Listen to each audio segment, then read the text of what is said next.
Hello बच्चों, मेरा नाम है अंकित कुमार और आज हम हमारे साइंस का जो पहला चैप्टर था, नाइन्थ क्लास का आपका साइंस का जो पहला चैप्टर था हमारे आसपास के पदार्थ, उसमें आगे पढ़ने वाले हैं।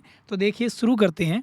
आज हमने पढ़ना है बच्चों कि क्या पदार्थ अपनी अवस्था को बदल सकते हैं, यानी कि जो हमारे पदार्थ थे क्या वह अपनी अवस्थाओं को बदल सकते हैं। तो इसके लिए हम देखते हैं। देखिए शाबाश, अपने प्रेक्षण से हम जानते हैं कि जल पदार्थ की तीनों अवस्थाओं में रहता है। यानी कि आपको पता है कि आपकी जो तीन अवस्थाएं आपने देखी, कौन कौन सी देखी थी?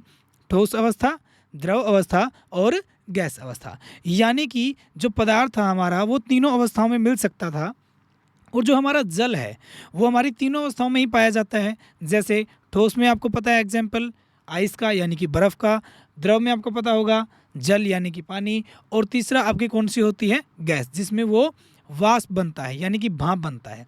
तो यानी कि जो जल है हमारा वो अपनी तीनों ही अवस्थाओं में हमें मिल सकता है। तो देखिए जैसे ठोस बर्फ़ हो गई, ठीक है, द्रव जल हो गया, या गैस में जल वाष्प हो गया यानी कि भाप हो गया। तो ये तीनों ही अवस्थाओं में हमें मिलता है। तो आगे चलते हैं। देखिए अवस्था बदलने के दौरान पदार्थ के अंदर क्या होता है। हमें सबसे पहले इसी पर्सन पे डिस्कस करना है कि जो अवस्था बदलती है यानी कि कोई भी पदार्थ अपनी अवस्था को जब बदलता है तो क्या होता है। देखिए अवस्था के परिवर्तन से पदार्थ के कणों पर क्या प्रभाव पड़ता है। क्या हमें इन प्रश्नों का उत्तर नहीं खोजना चाहिए? तो ज़रूर खोजना चाहिए। तो चलो आगे बढ़ते हैं। तो देखिए हमने क्या देखा था कि जो उनकी अवस्थाएं थी वो कणों की प्रकृति के कारण, उन कणों की गुणधर्म के कारण ही थी। यानी कि जो पदार्थ है उनके कणों के गुणधर्मों पर ही निर्भर करता है कि वो किस अवस्था में हमें पदार्थ मिलता है। यानी कि जो हमने अब अवस्थाएं बदलनी है, यानी कि ठोस से हम क्या बनाएंगे?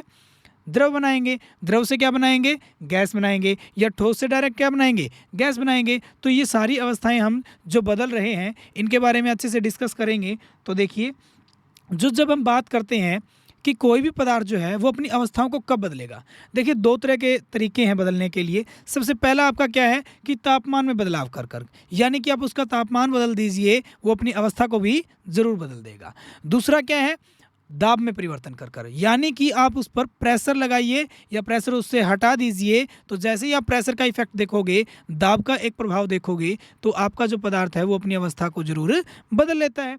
तो देखिए शाबाश, मैं आपको तापमान के ऊपर एक टॉपिक जब हम नोट्स क्रिएट करेंगे, जैसे मैंने आपको बताया है कि एनसीईआरटी के बाद हम डायरेक्ट अपने नोट्स के ऊपर चलेंगे, जहाँ पर हम उसको अच्छे से वहाँ पर पढ़ेंगे कि तापमान है क्या। देखिए तापमान परिवर्तन का प्रभाव, यानी कि हमारा जो पहला टॉपिक है, दो टॉपिक हैं हमारे, एक तो तापमान के प्रभाव के कारण और दूसरा दाब के प्रभाव के कारण। तो तापमान परिवर्तन पे हम देखते हैं हमने क्या किया। शाबाश, हमने एक बीकर ले लिया, ये क्रियाकलाप के द्वारा समझा रहा है कि एक हमने क्या ले लिया? बीकर ले लिया, उसमें 150 ग्राम हमने क्या क्या डाल दी? बर्फ़ का कोई टुकड़ा डाल दिया। और हमने क्या किया? जैसे ये आपको चित्र दिखाए गए हैं, हमने उसके अंदर एक थर्मोमीटर लगा दिया। शाबाश, उस थर्मोमीटर को किससे अटैच कर दिया? हमने एक स्टैंड से अटैच कर दिया, ताकि वो इस तरीके से रहे कि उस बीकर में जो बर्फ़ है उसको वो टच करता रहे, यानी कि उन बर्फ़ों को वो लगातार छू रहा हो। और उनके अंदर हमने क्या डाल दी? ये बर्फ़ डाल दी, ये बीकर था हमारा, और नीचे हमने क्या जला दिया? बर्नर जो है हमने वो ऑन कर दिया। तो देखिए क्या होगा, हम क्या देखते हैं, हमने उसके ऊपर धीमी धीमी आंच से उसको जैसे जैसे गर्म करना शुरू किया तो हमने क्या देखा? सबसे पहले हमें क्रियाकलाप में यही बातें बतानी है कि हमने क्या नोट किया।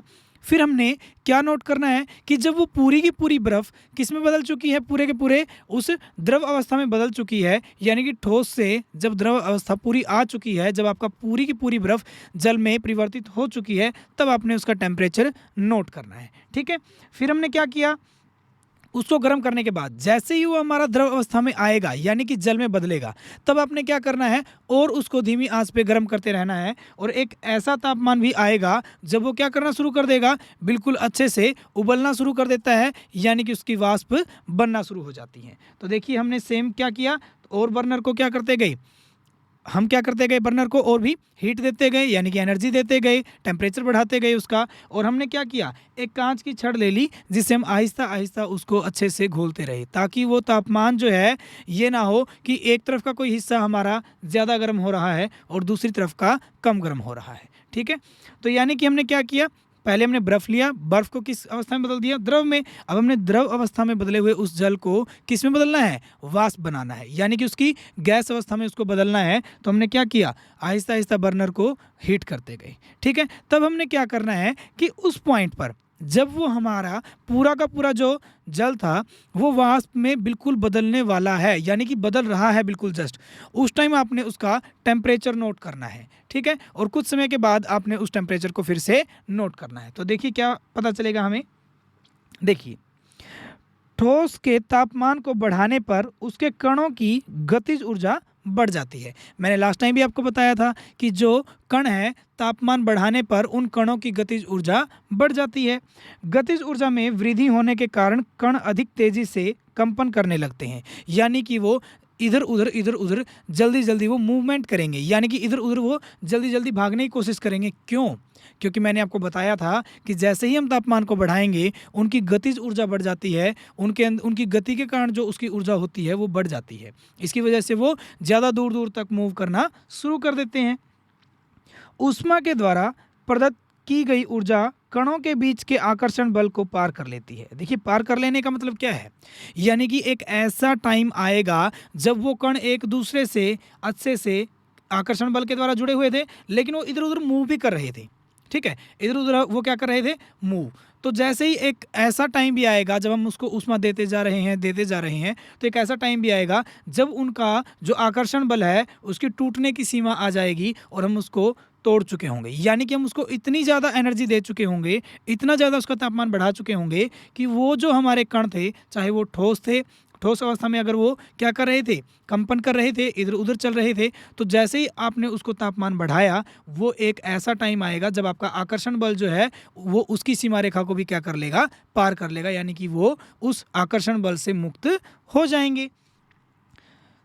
देखिए आकर्षण बल से मुक्त होने का मतलब यहाँ ये है, मतलब कि आपका क्या है, आपका आकर्षण बल से मुक्त होने का मतलब है कि उनका जो ठोस में रहने के लिए जो आकर्षण बल चाहिए था उससे मुक्त हो चुके हैं। बिल्कुल मुक्त नहीं हुए, ऐसा नहीं है कि आपने उसको तापमान बढ़ाया और वो डायरेक्ट बिल्कुल ही ज़्यादा क्या हो गए, गैस में इधर उधर घूमना शुरू कर दिया उन्होंने, नहीं, यानी कि उन्होंने अपनी अवस्था बदल ली, यानी कि उनकी फिर एक और लिमिट लगेगी कि अब वो किस में बदल चुके हैं, लिक्विड में, यानी कि आपके द्रव अवस्था में बदल चुके हैं। तो देखिए इस कारण कण अपने नियत स्थान को छोड़कर अधिक स्वतंत्र होकर गति करने लगता है, यानी कि संपूर्ण स्वतंत्र नहीं होता, यानी कि पूरी तरह से स्वतंत्र नहीं होता, लेकिन इतना स्वतंत्र जरूर हो जाता है कि वो ठोस से किस में बदल चुका है, द्रव में बदल चुका है, यानी कि अपनी अवस्था को क्या कर चुका है, बदल चुका है। यानी कि हमने उसको तापमान दिया और उसका इतना तापमान बढ़ गया कि जो ठोस में रहने के लिए जो उसको आकर्षण बल चाहिए था हमने उस सीमा रेखा को पार कर दिया और वो अधिक गति के साथ क्या करने लगे, मूव करने लगे, और उनकी एक स्वतंत्रता सीमा जो थी वो भी उनकी बढ़ जाती है। आगे देखते हैं, एक अवस्था ऐसी आती है जब ठोस पिघलकर द्रव में परिवर्तित हो जाता है, क्योंकि हमें पता है कि हमने उसके आकर्षण बल को क्या कर दिया, कमज़ोर कर दिया, यानी कम कर दिया, जिसकी वजह से उनके आकर्षण बल की सीमा रेखा पार हो गई और वो एक दूसरे से इतना दूर हो जाएंगे कि अपनी ठोस अवस्था से किस में बदल सकें, द्रव अवस्था में बदल सकें। ठीक है, आगे देखिए कि जिस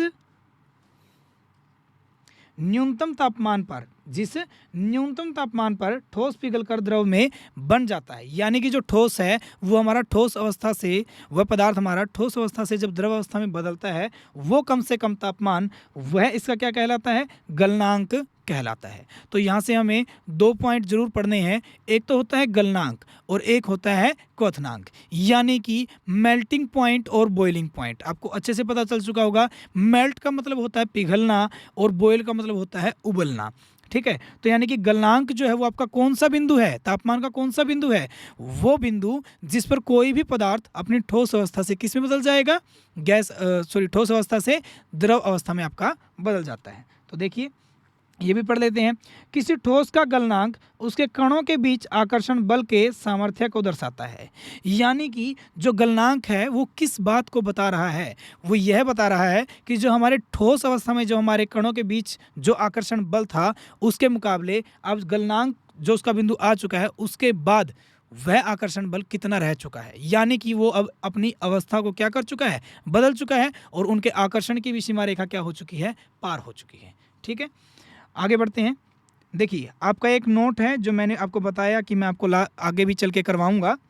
ये भी देख लेते हैं कि तापमान जो है हमारा उसका अंतर्राष्ट्रीय मार्क, मैंने आपको लास्ट टाइम भी बताया था अंतर्राष्ट्रीय, यानी कि एक इंटरनेशनल सिस्टम होता है जो यह बताता है कि किसी भी चीज़ को किस तरीके से हमने मापना है और उसकी इकाई हमने क्या लेनी है। ठीक है, इसको केल्विन में ज़्यादातर माना जाता है, और जो फॉरेनर्स हैं यानी कि जो विदेश में हैं ज़्यादातर वो फ़ारेनहाइट में इसको मापते हैं।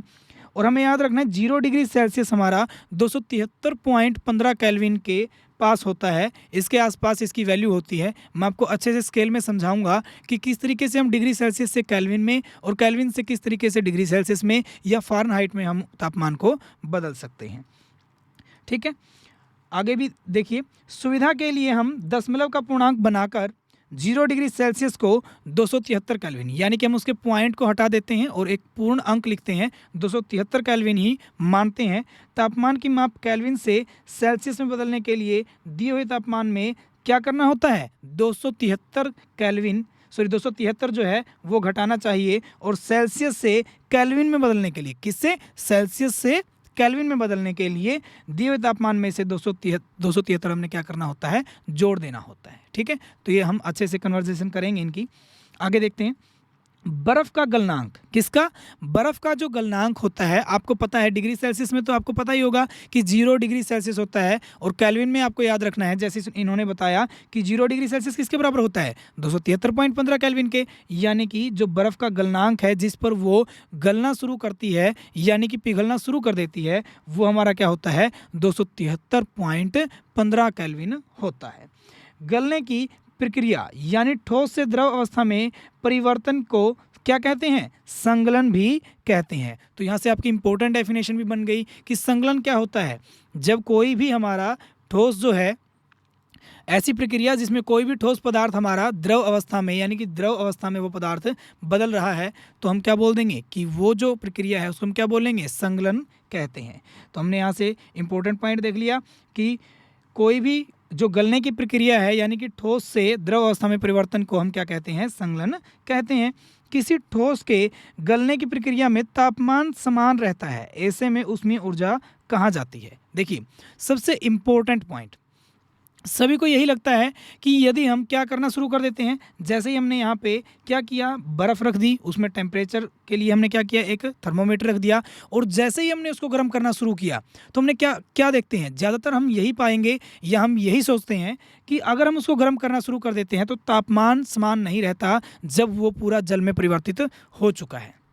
लेकिन एक्चुअल एक्सपेरिमेंट अगर हम एक्यूरेटली करें, बिल्कुल परफेक्टली तरीके से करें, तो हमें यही मिलेगा क्या, कि आपकी जो बर्फ़ का जो तापमान था और पिघलने के बाद जो तापमान है वो सेम है, यानी कि तापमान आपका बराबर है। तो बात यह आती है कि आपने इतनी सारी जो ऊष्मा दी वो गई कहाँ पर। एक्चुअल में क्या होता है कि जो आपने जितनी भी आप उसको ऊर्जा दोगे वो आपकी किस में चली जाएगी, सारी की सारी उन कणों के उस आकर्षण बल को कम करने के लिए, यानी कि उनके आकर्षण बल को तोड़ने के लिए उन कणों के अंदर वो समा जाती है। ठीक है, जिसे हम क्या बोलते हैं, गुप्त ऊष्मा बोल देते हैं। तो देखिए गलने के प्रयोग की प्रक्रिया के दौरान, यानी कि जब हम उसको गला रहे हैं, यानी कि उसका एक गलनांक होगा जिस पर वो गलना शुरू कर देगा, उस प्रक्रिया के दौरान आपने ध्यान दिया होगा कि गलनांक पर पहुंचने के बाद जब तक संपूर्ण बर्फ पिघल नहीं जाती तापमान नहीं बदलता, यानी कि जो आपका तापमान है वो सेम रहता है, उतना ही ठंडा पानी रहेगा जितने आपका क्या था, बर्फ थी। बीकर को ऊष्मा प्रदान करने के बावजूद भी ऐसा ही होता है, यानी कि आपको लगेगा कि आप बीकर को इतना ज़्यादा गर्म कर चुके हैं फिर भी ऐसा है, यानी कि आपका पानी क्या है, बिल्कुल ठंडा है, लेकिन आपकी जो बीकर है वो नीचे से बिल्कुल उसकी जो सतह है, जो उसकी तली है वो बिल्कुल क्या हो चुकी है, वो बहुत गर्म हो चुकी है। कणों के पारस्परिक आकर्षण बल को वशीभूत करके पदार्थ की अवस्था को बदलने में इस ऊष्मा का उपयोग होता है। यानी कि जो कणों के बीच में आपस में एक आकर्षण बल था, उसको क्या करने के लिए, उसको उस बल को वशीभूत करने के लिए, यानी कि अपने एक दबाव में लाने के लिए। वशीभूत का मतलब यहाँ पे एक कंट्रोल होता है, यानी कि कंट्रोल करने के लिए पदार्थ की उस अवस्था को बदलने में जितनी भी हम उसको ऊष्मा देते हैं, वह ऊष्मा उसी में उपयोग होती है। यानी कि वो सिर्फ उसकी स्टेट को चेंज कर रही है, यानी कि वो उसको बदल रही है, सिर्फ वो उसको ठोस अवस्था से द्रव अवस्था में बदल रही है। तापमान आपका सिर्फ वहाँ जा रहा है। आपका तापमान इसलिए नहीं जा रहा कि आप उसका टेम्परेचर बदल रहे हो, यानी कि उस द्रव का या उस जो पदार्थ है उसका तापमान बदल गया। आप पहले क्या करोगे, उसको गलनांक पे लेकर जाओगे, यानी कि जब वो अपना पूरी की पूरी उस अवस्था में बदल नहीं जाता तब तक आप उसको गर्म करते रहते हैं। तो जितनी भी आपने ऊष्मा दी सारी सिर्फ आपकी अवस्था बदलने में लग गई। उससे ज़्यादा जब आप देना शुरू करोगे तब जाकर आपका जो द्रव था वो क्या होना शुरू हो जाएगा, गर्म होना शुरू हो जाता है। ठीक है, आगे देखते हैं। चूंकि तापमान में बिना किसी तरह की वृद्धि दर्शाए इस ऊष्मीय ऊर्जा को बर्फ अवशोषित कर लेती है, यह माना जाता है कि यह बीकर में ली गई सामग्री में छुपी रहती है और जिसे हम गुप्त ऊष्मा कहते हैं। यानी कि आपने जो बीकर लिया था उसमें जो आपने बर्फ़ डाली और उस बर्फ़ को आपने क्या किया, जैसे ही हीट करना शुरू किया, जैसे ही आपने उसको हीट करना शुरू किया तो आपको क्या मिला, आपका जो बीकर में जो जल थी, जो आपकी बर्फ़ थी वो आपकी जल में तो परिवर्तित हो चुकी है, यानी कि उसका पानी तो बिल्कुल बन चुका है। लेकिन बात यह है कि आपकी ऊष्मीय ऊर्जा उसी पदार्थ में, जिस पदार्थ की आपने अवस्था को बदला है उसमें ही वो ऊष्मा गुप्त हो चुकी है, यानी कि विलुप्त हो चुकी है, आपको नहीं दिखेगी। क्यों? क्योंकि उसका तापमान तो सेम रहा, लेकिन फिर उसने क्या किया, उसने सिर्फ अपनी अवस्था को बदल लिया। तो उसको हम क्या बोलते हैं, गुप्त ऊष्मा कहते हैं। आगे देखिए, यहाँ गुप्त का अभिप्राय छुपी हुई से है, यानी कि जो छुप चुकी है, जो हमें पता नहीं है, जो हमें दिख नहीं रही है।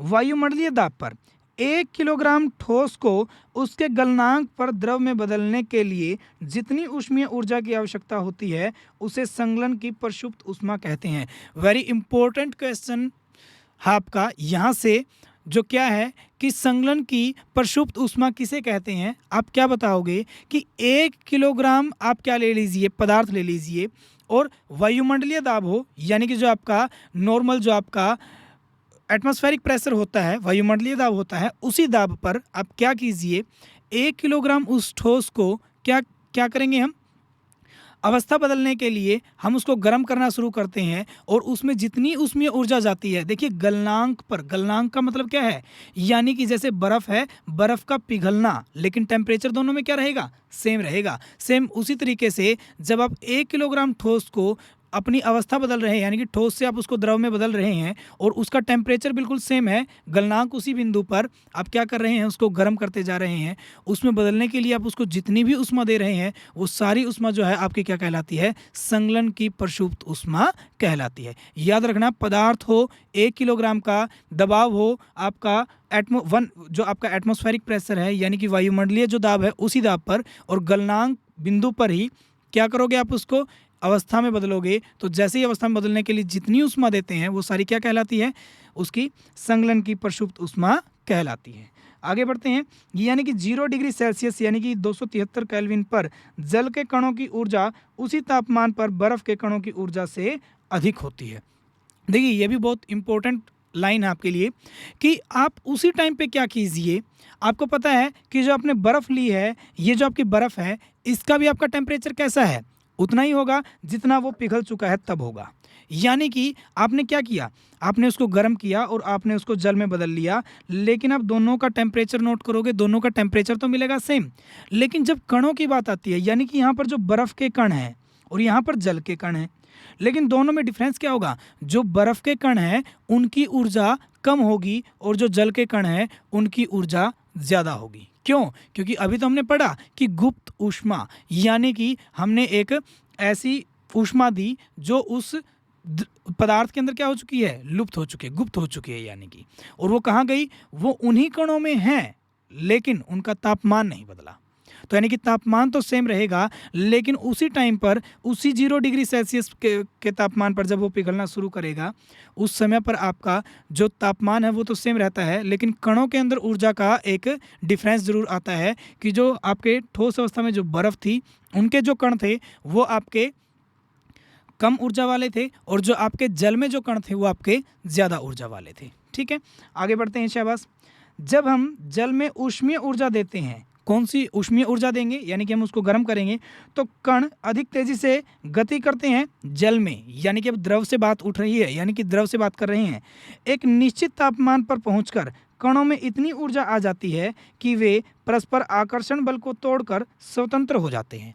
अब फिर से एक सीमा रेखा आएगी, यानी कि आप उसको पहले आपने क्या किया, ठोस से जैसे आपने उसको द्रव में बदला, बर्फ़ से जैसे आपने उसको जल में बदला, तो एक ऐसा तापमान आया था जब वो ठोस वाले उस आकर्षण बल को तोड़कर जल वाले आकर्षण बल में वो बदल चुका था।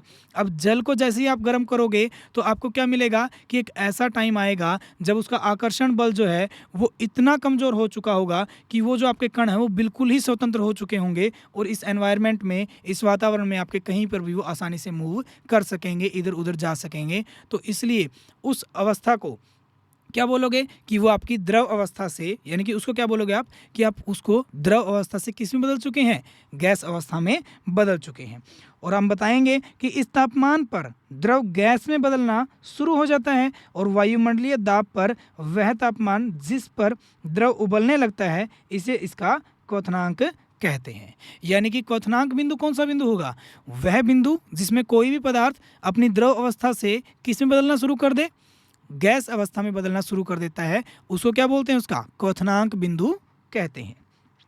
फिर हम बताएंगे क्वथनांक समष्टि गुण है, यानी कि एक संपूर्ण गुण है, यानी कि उन पूरे के पूरे पार्टिकलों का एक आइडेंटिकल, यानी कि पूरे के पूरे जितने भी कण हैं उन सभी का एक ऐसा पॉइंट है जिस पर क्या होगा कि द्रव के सभी कणों को इतनी ऊर्जा मिल जाती है कि वे वाष्प में बदल जाते हैं।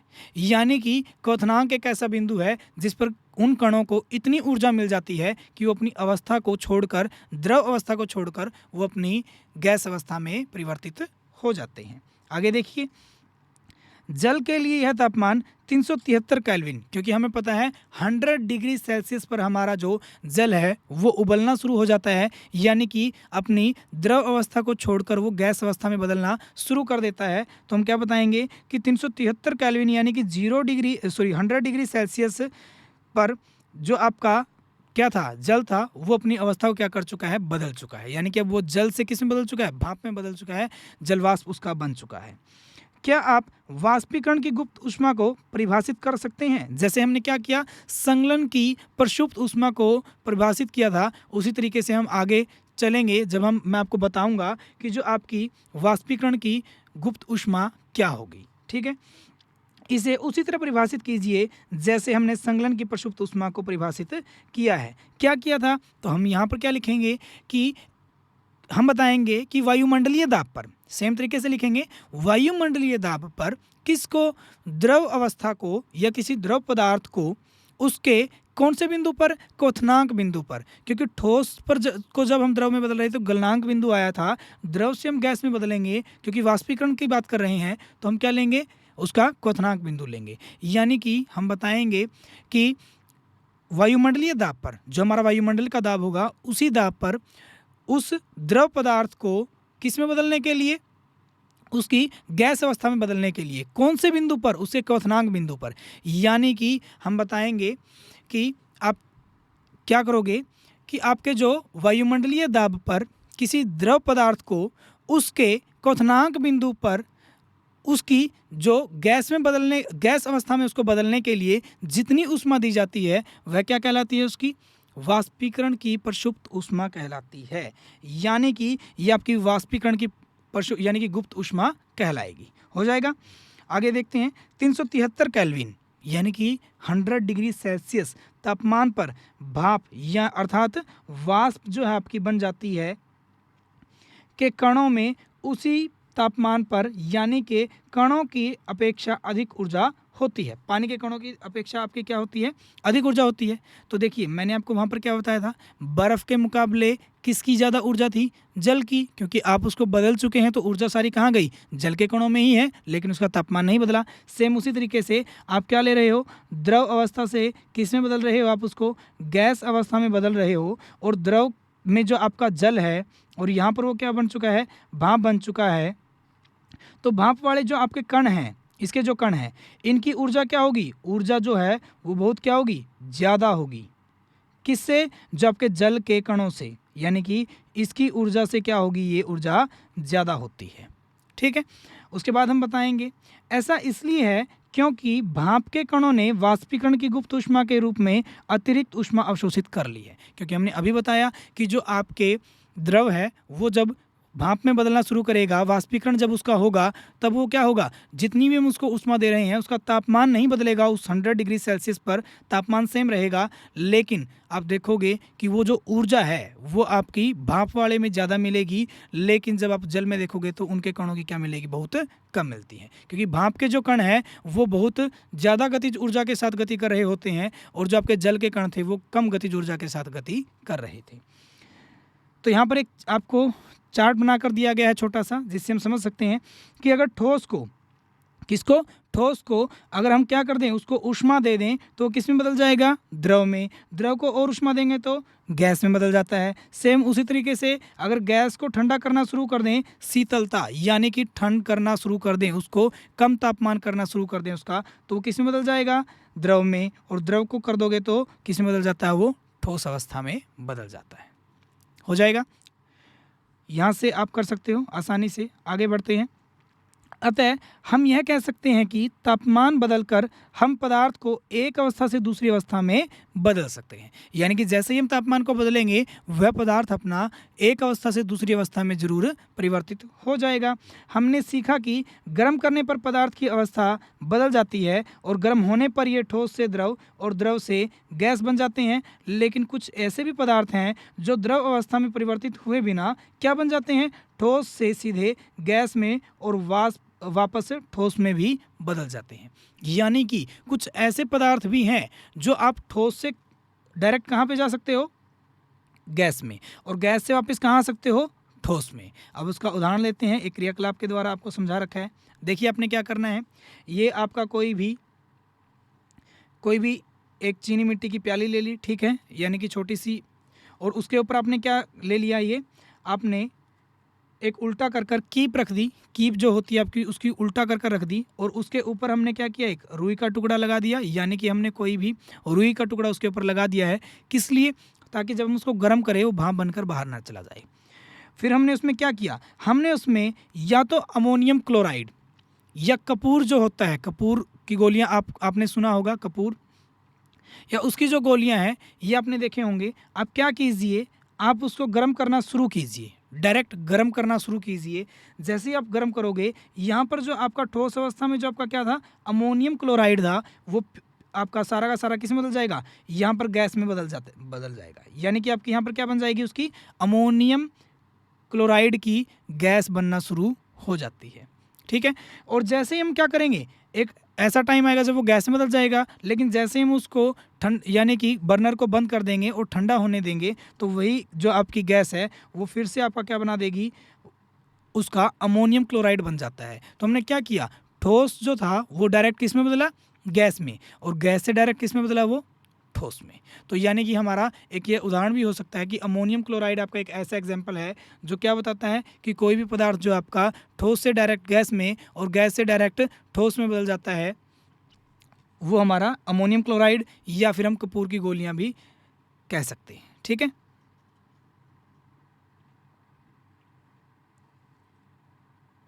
आगे बढ़ते हैं। द्रव अवस्था में परिवर्तित हुए बिना ठोस अवस्था से सीधे गैस में बदलने की प्रक्रिया को ऊर्ध्वपातन कहते हैं। क्या कहते हैं, ऊर्ध्वपातन कहते हैं। यानी कि वह प्रक्रिया जिसमें कोई भी पदार्थ हमारा ठोस से डायरेक्ट किस में बदलेगा, गैस में बदलेगा, उसको हम क्या बोलेंगे, ऊर्ध्वपातन कहते हैं। और दूसरा, गैस से सीधे ठोस में बनने की प्रक्रिया को निक्षेपण कहते हैं। क्या कहते हैं? निक्षेपण कहते हैं। यानी कि दो तरह की प्रक्रियाएं हो गई आपकी। कौन सी प्रक्रियाएं? एक तो ऊर्ध्वपातन क्या होता है, दूसरा निक्षेपण क्या होता है। ऊर्ध्वपातन तो आप बताओगे कि वह प्रक्रिया जिसमें कोई भी पदार्थ उसकी ठोस अवस्था से सीधा गैस में बदल जाए, वह प्रक्रिया उसकी ऊर्ध्वपातन अभिक्रिया कहलाएगी। और वह प्रक्रिया जिसमें कोई भी जो आपका पदार्थ गैस अवस्था से सीधा किस में बदल जाता है, ठोस अवस्था में परिवर्तित हो जाए, वह प्रक्रिया क्या कहलाएगी? आपकी निक्षेपण कहलाती है। ठीक है, तो आई थिंक यहाँ से आपको समझ में आ गया होगा। हमने टेम्परेचर का इफेक्ट यहाँ पे पढ़ लिया कि किस तरीके से हम अवस्थाओं को बदल सकते हैं तापमान के आधार पर।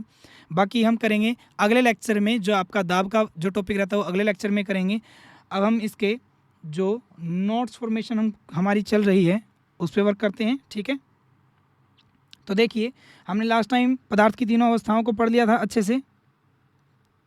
आई थिंक से आपको समझ में भी आ गया था। आगे बढ़ते हैं। आज हमने क्या करना है? आज हमने पढ़ना है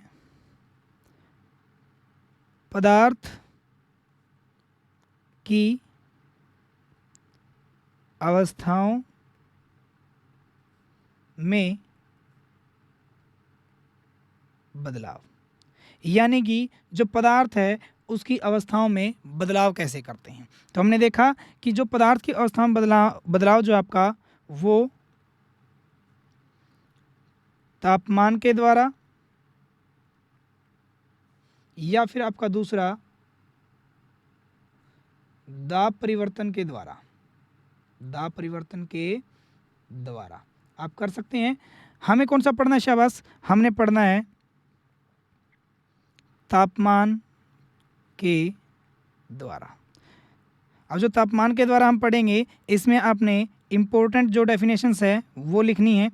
तापमान में जो परिवर्तन होता है उसके द्वारा जो आपकी अवस्थाओं को बदला जाता है, उसमें हमने क्या क्या पढ़ना है। एक हमने करना है कि उसका गलनांक क्या होता है। दूसरा हमने पढ़ना है क्वथनांक के बारे में। और तीसरा हमने पढ़ना है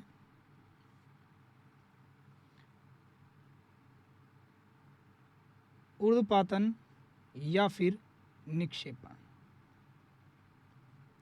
इनमें हम एक एक और डेफिनेशन करेंगे। यहाँ पर हम करेंगे संगलन की प्रसुप्त ऊष्मा, संगलन की प्रसुप्त ऊष्मा। और यहाँ पर हम करेंगे इम्पोर्टेंट जो आपका था वाष्पीकरण की गुप्त ऊष्मा, वाष्पीकरण की गुप्त ऊष्मा। ठीक है, तो यहाँ पे सबसे पहले मैं आपको टेम्परेचर के बारे में बता देता हूँ, क्योंकि जो ये आपका टॉपिक है ये इसलिए इम्पोर्टेंट है क्योंकि आपके जो क्वेश्चन है जो न्यूमेरिकल बनते हैं आपके, कुछ ऐसे क्वेश्चन भी है जिसमें आप तापमान को बदलना सीखते हो। तो देखिए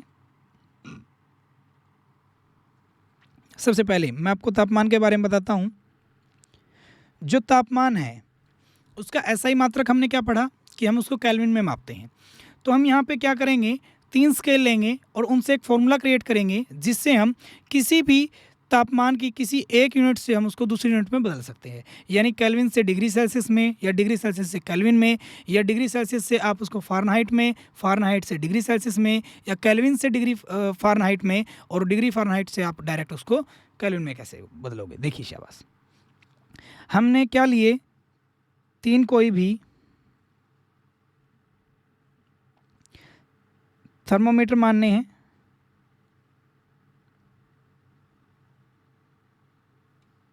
ठीक है, एक ये हो गया आपका, क्योंकि हम यहाँ पर तापमान की जो 3 यूनिट हैं उनके बारे में पढ़ेंगे। कौन कौन सी? डिग्री सेल्सियस, केल्विन और फ़ारेनहाइट। यहाँ पर हम एक ऐसा साइन लगाते हैं जो इसके लोवेस्ट पॉइंट को दिखाएगा, एक मिड पॉइंट को दिखाएगा जो जनरल पॉइंट कहलाएगा, और एक अपर पॉइंट देंगे हम इसको जो अपर वैल्यू बताएगा। देखिए हमने यहाँ पर 3 ले लिए। ये हमने ले लिया डिग्री सेल्सियस के लिए, ये हमने ले लिया केल्विन के लिए, और ये ले लिया हमने डिग्री फ़ारेनहाइट के लिए। ठीक है। तो आपने याद रखना है कि डिग्री सेल्सियस में आप बताओगे कि जो आपका डिग्री सेल्सियस स्टार्ट हम जहाँ से लेके चलते हैं वो होता है 0 डिग्री सेल्सियस। किससे? 0 डिग्री सेल्सियस। और कहाँ तक? 100 डिग्री सेल्सियस तक। कहाँ लेकर जाएंगे? 100 डिग्री सेल्सियस। और जो इसके बीच में इसको बांटा जाएगा वो बराबर 100 भागों में बांटा जाता है। जैसे आपने स्केल देखा है, वो 15 सेंटीमीटर का आपका स्केल होता है तो 15 भागों में बांटा जाता है अच्छे से, फिर उनको और छोटे छोटे भागों में बांटा जाता है। उसी तरीके से जो आपका स्केल है ऊपर वाला सारा, ये 0 से 100 के बीच में 100 भागों में बांटा जाएगा। जो केल्विन है वो हम स्टार्ट करते हैं 273 केल्विन से। कहाँ से? 273 केल्विन। यानी कि जब 0 डिग्री सेल्सियस का तापमान होगा तब केल्विन में कितना होगा? 273। होता तो 273.15 है, लेकिन हम यहाँ पर एक पूर्णांक को लेकर चल रहे हैं, पूर्णांक के आधार पर लेकर चल रहे हैं। और ये कहाँ तक जाएगा? 373 केल्विन तक। यानी कि 100 डिग्री सेल्सियस के तापमान के अनुसार ये 373 केल्विन तक हमारा जाता है। उसके बाद जब डिग्री फ़ारेनहाइट की बात आती है तो हम इसको स्टार्ट करते हैं 32 डिग्री फ़ारेनहाइट से। कहाँ से? 32 डिग्री फ़ारेनहाइट से। और जैसे ही ऊपर जाएंगे तो ये हमारा जाएगा 212 डिग्री फ़ारेनहाइट पर। देखिए इनकी मैं विशेषताएं आपको बताता हूँ कि डिग्री सेल्सियस से 100 डिग्री सेल्सियस वाला जो आपका ये टेम्परेचर का जो आपका एक थर्मोमीटर था, इसमें 100 भागों में इसको बांटा गया है। सेम इसी तरीके से केल्विन को भी 100 भागों में बांटा गया है, इसीलिए 273 से डायरेक्ट 373 हो गया, हमें यहाँ से पता चल गया। लेकिन जो डिग्री फ़ारेनहाइट वाला है उसको बराबर 180 भागों में बांटा गया। कितने भागों में? 180 भागों में बांटा गया है, जिससे हमारा 32 डिग्री से शुरुआत हुई और टोटल कितना बन गया हमारा? 212 डिग्री फ़ारेनहाइट वो तापमान बन जाता है। जब नीचे आते हैं तो 0 डिग्री सेल्सियस हमारा -273 डिग्री सेल्सियस हो जाता है। कितना हो जाता है? -273 डिग्री सेल्सियस। और जो हमारा केल्विन है यहाँ पे हमने क्या किया? 273 माइनस कर दिया। यहाँ 273 माइनस करोगे तो कितना बचेगा? 0 केल्विन। यानी कि ये हमारा 0 केल्विन का तापमान होगा। और जब हम इसको नीचे लेकर आते हैं तो ये हमारा कितना होगा? 459 माइनस के 459 डिग्री फ़ारेनहाइट। ये हमारा वो तापमान बन जाएगा। तो यहाँ से हम बदल सकते हैं, यहाँ से हम तीनों के तीनों जो हमारे टेम्परेचर के जितने जो तीनों के तीनों हमारे स्केल हैं उनके आधार पर हम यहाँ से देख सकते हैं। फॉर्मूला कैसे क्रिएट करेंगे? फॉर्मूले में हम क्या करते हैं, सबसे पहले हम सेल्सियस के लिए लिख लेते हैं C, और केल्विन के लिए K, और फ़ारेनहाइट के लिए F। ठीक है। फिर हम उनमें से उनकी जो जनरल वैल्यू है यानी कि जो उनकी मिड वैल्यू है उनको माइनस करेंगे। 0 इसमें हम माइनस करेंगे 273 और इसमें हम माइनस करेंगे 32, और ये बराबर होंगे और डिवाइड कर देंगे जितने हमने उसको भागों में बांटा है। डिग्री सेल्सियस वाले को हमने 100 बराबर भागों में बांटा था, केल्विन वालों को हमने 100 बराबर भागों में बांटा था, लेकिन फ़ारेनहाइट वालों को हमने 180 बराबर भागों में बांटा है। ठीक है। फिर यहाँ से हम ये हमारा एक ऐसा फॉर्मूला बन जाता है जिस फॉर्मूले के द्वारा हम किसी भी किसी भी तापमान को एक आप डिग्री सेल्सियस से केल्विन में, केल्विन से फ़ारेनहाइट, या डिग्री सेल्सियस से फ़ारेनहाइट और फ़ारेनहाइट से डिग्री सेल्सियस, इस तरीके से आप उसको बदल सकते हैं। जो आपका फॉर्मूला आया है वो भी यहीं से आया है। जब हम इन दोनों को उठाते हैं तो C-0 तो C ही बचेगा, डिवाइड में 100 है, और इस साइड K-273 और बटे में भी आपका 100 है। आपको पता है 100 उस साइड जाएगा तो मल्टीप्लाई में चला जाता है, यानी कि आपका सेल्सियस बच जाएगा। इस साइड केल्विन माइनस आपका 273 था और डिवाइड में 100 था, 100 इस साइड मल्टीप्लाई में आया, 100 से 100 कैंसिल। तो यानी कि डिग्री सेल्सियस जो आपका था वो आपका किस में बदल चुका है? Kelvin minus 273। इसलिए उन्होंने लिखा कि जब हम केल्विन से डिग्री सेल्सियस में बदलते हैं तब हम 273 को क्या करते हैं? घटाते हैं। लेकिन जैसे ही हम इसको बदल देंगे 273 इस साइड आएगा तो किसका हो जाएगा? प्लस का डिग्री सेल्सियस प्लस 273, और दूसरी साइड आपका क्या बच जाएगा? केल्विन। और जब हम इसको किस में बदलते हैं? डिग्री सेल्सियस से केल्विन में बदलते हैं, तब हम क्या करते हैं? उसमें 273 डिग्री सेल्सियस में ऐड करते हैं, हो जाएगा। फ़ारेनहाइट में भी आप कर सकते हो क्योंकि आपके क्वेश्चन डिग्री सेल्सियस और केल्विन के अंदर ही हैं, तो यहाँ से आप इसको अच्छे से देख सकते हैं। आगे हम देखते हैं जो हमारी फर्स्ट जो पॉइंट था, क्या था? गलनांक क्या होता है? क्या बताओगे? गलनांक। तो गलनांक के बारे में हम क्या बताएंगे कि जब पदार्थ ठोस अवस्था से ठोस अवस्था से गैस अवस्था में गैस अवस्था में परिवर्तित परिवर्तित हो जाता है,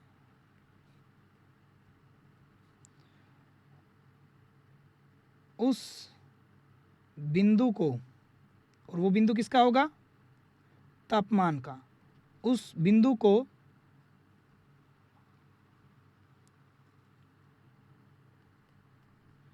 गलनांक बिंदु कहते हैं। क्या कहते हैं? गलनांक बिंदु कहते हैं। यानी कि जब कोई भी पदार्थ अपनी ठोस अवस्था से द्रव अवस्था में बदल जाता है तो वह जो आपका तापमान होगा, जिस तापमान पर वो उसमें बदलेगा, वो उसका क्या कहलाता है? गलनांक बिंदु कहलाता है। और इसमें हमने क्या डेफिनेशन पढ़ी थी? संगलन की प्रसुप्त ऊष्मा। संगलन की प्रसुप्त ऊष्मा के बारे में हमने यहाँ पे पढ़ना है। तो क्या बताया था आपको कि वायुमंडलीय दाब पर, किस पर? वायुमंडलीय दाब पर, वायुमंडलीय दाब पर किसी पदार्थ को उसके कौन से बिंदु पर? गलनांक बिंदु पर, गलनांक बिंदु पर ठोस अवस्था से, कौन सी अवस्था से? ठोस अवस्था से द्रव, सॉरी हमने यहाँ पे गलत लिखा है, गैस नहीं आएगा, यहाँ पे द्रव आएगा। ठीक है, द्रव अवस्था में जब परिवर्तित करते हैं तो हमारा गलनांक बिंदु कहलाता है। और संगलन की प्रसुप्त ऊष्मा की वायुमंडलीय दाब पर किसी पदार्थ को उसके गलनांक बिंदु पर ठोस अवस्था से द्रव अवस्था में बदलने के लिए, और यहाँ पर आप बताओगे 1 किलोग्राम, कितना? 1 किलोग्राम पदार्थ को उसके गलनांक बिंदु पर ठोस अवस्था में से द्रव अवस्था में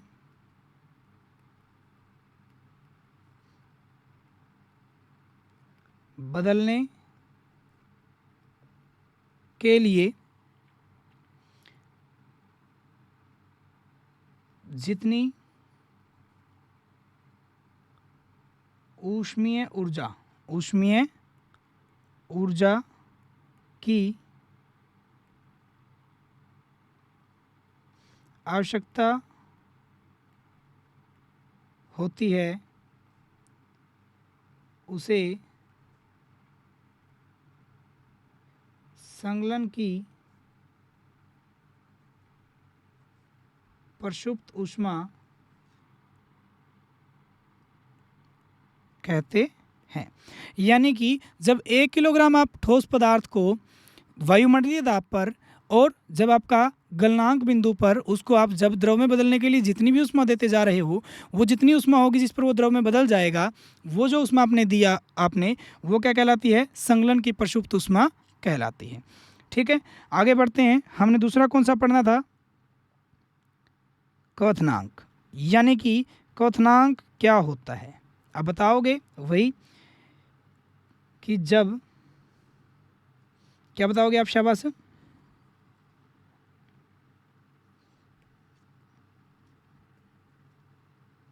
जब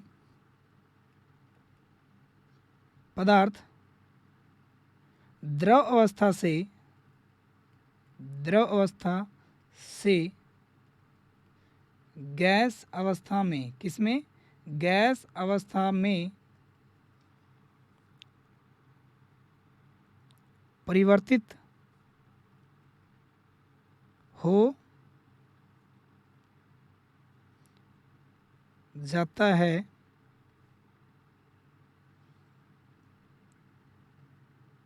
उसे क्वथनांक बिंदु कहते हैं। यानी कि वह तापमान जब कोई भी पदार्थ द्रव अवस्था से गैस अवस्था में आपका परिवर्तित हो जाए तो उस बिंदु को हम क्या बोलेंगे? क्वथनांक बिंदु कहते हैं। यहाँ पे हमने कौन सी पढ़नी थी शाबाश? वाष्पीकरण की गुप्त ऊष्मा, यानी कि जो आपका वाष्पीकरण की गुप्त ऊष्मा को हमने यहाँ पे डिफाइन करना था, परिभाषा देनी थी। क्या बताओगे शाबाश? उसी तरीके से वायुमंडलीय दाब पर, किस पर? वायुमंडलीय दाब पर 1 किलोग्राम द्रव पदार्थ को उसके कौन से बिंदु पर? क्वथनांक बिंदु पर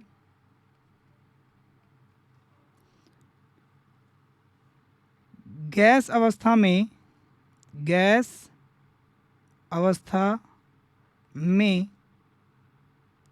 बदलने के लिए जितनी ऊष्मीय ऊर्जा की आवश्यकता होती है उसे वाष्पीकरण की प्रसुप्त ऊष्मा कहते हैं। शाबाश। हमने क्या बताया कि वायुमंडलीय दाब पर किसी 1 किलोग्राम द्रव पदार्थ को उसके उसके क्वथनांक बिंदु पर कौन सी अवस्था में? गैस अवस्था में बदलने के लिए उसको जितनी भी ऊष्मा हम देंगे, यानी कि जितनी ऊष्मा उसको दी जाती है वह उसकी क्या कहलाती है? वाष्पीकरण की गुप्त ऊष्मा कहलाती है। आगे बढ़ते हैं। हमने यहाँ पर 3 तरह की प्रोसेस भी देख ली। कौन कौन सी? कि संगलन प्रक्रिया,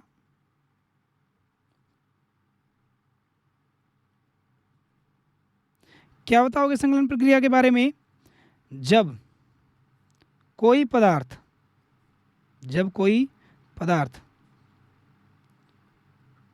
ठोस अवस्था से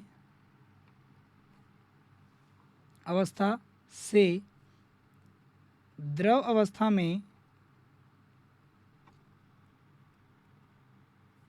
बदलता है,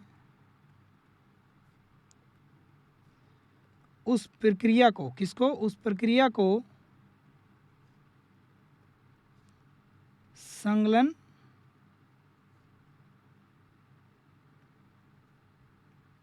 कहते हैं। क्या कहते हैं? संगलन कहते हैं। आगे देखिए शाबाश। और हमने क्या पढ़ा था? ऊर्ध्वपातन क्या होता है, और हमने क्या पढ़ा था? निक्षेपण क्या होता है। यानी कि ऊर्ध्वपातन, क्या बताओगे ऊर्ध्वपातन को? कि किसी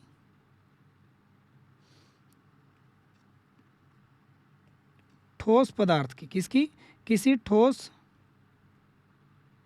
पदार्थ को गैस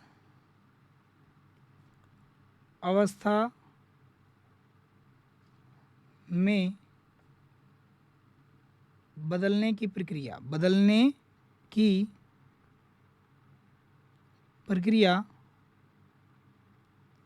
ऊर्ध्वपातन कहलाती है। उदाहरण क्या दोगे आप? कि अमोनियम क्लोराइड, यानी कि अमोनियम क्लोराइड आपका क्या होगा? डायरेक्ट आपका ठोस अवस्था से गैस अवस्था में परिवर्तित हो जाएगा।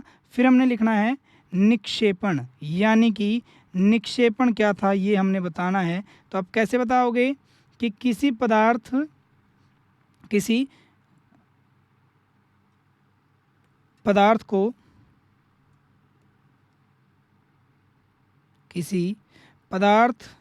को गैस अवस्था से सीधा ठोस अवस्था में बदलने की प्रक्रिया निक्षेपण कहलाती है। यानी कि निक्षेपण कब कहलाएगी कि आपने क्या किया, गैस अवस्था से किसी पदार्थ को डायरेक्ट ठोस अवस्था में बदल दिया, तो आपकी क्या कहलाएगी, वो निक्षेपण कहलाती है, यानी कि निक्षेपण प्रक्रिया कहलाती है। तो आई थिंक आपको अच्छे से समझ में आ गया होगा कि आज हमने क्या क्या किया। शाबाश।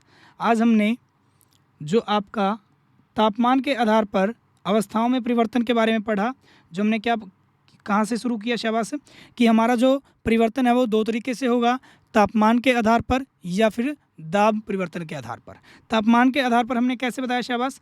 जिसमें क्या क्या बिंदु हमने पढ़े, गलनांक, क्वथनांक और ऊर्ध्वपातन। इनमें हमने क्या क्या और पढ़े, संगलन की प्रक्षुब्ध ऊष्मा पढ़ ली, इसमें हमने वाष्पीकरण की गुप्त ऊष्मा पढ़ ली, और ऊर्ध्वपातन के साथ हमने कौन सी प्रक्रिया पढ़ी, निक्षेपण, और संगलन भी इसके साथ ही हमने कवर अप कर लिया। फिर मैंने आपको बताया कि जो तापमान है वो डिग्री सेल्सियस से केल्विन में और केल्विन से डिग्री सेल्सियस में आप कैसे बदल सकते हैं। उसके बाद हमने इन सभी की डेफिनेशन कर ली। तो आई थिंक आपको ये सारा कुछ समझ में आ गया होगा। बाकी हम करेंगे अगले लेक्चर में। धन्यवाद।